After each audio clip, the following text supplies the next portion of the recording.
ಒಮ್ಮೆ ಅರ್ಜುನ ಕೃಷ್ಣನನ್ನು ಕೇಳ್ದ, ಕೃಷ್ಣ ಯಾಕೆ ಕರ್ಣ ಯುಧಿಷ್ಠರನಿಗಿಂತ ಉತ್ತಮ ಅಂತ. ಅದಕ್ಕೆ ಉತ್ತರವಾಗಿ ಶ್ರೀ ಕೃಷ್ಣ ಅರ್ಜುನನ್ನು ಕರ್ಕೊಂಡು ಬ್ರಾಹ್ಮಣರ ವೇಷದಲ್ಲಿ ಇಬ್ಬರು ಯುಧಿಷ್ಠರನ ಆಸ್ಥಾನಕ್ಕೆ ಹೋಗ್ತಾರೆ.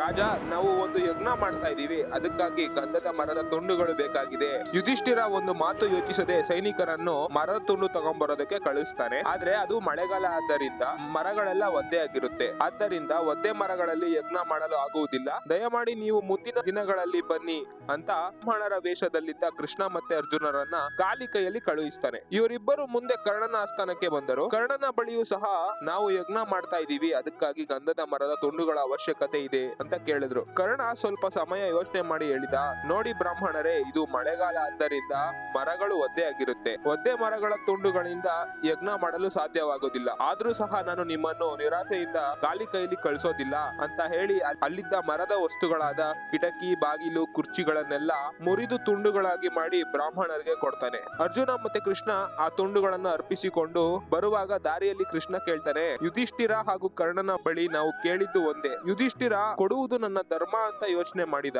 ಆದರೆ ಕರ್ಣ ಮನಸ್ಸಿನಿಂದ ಪ್ರೀತಿಯಿಂದ ಕೊಡಲೇಬೇಕು ಅಂತ ಯೋಚನೆ ಮಾಡಿ ನಮಗೆ ದಾನ ಮಾಡಿದ.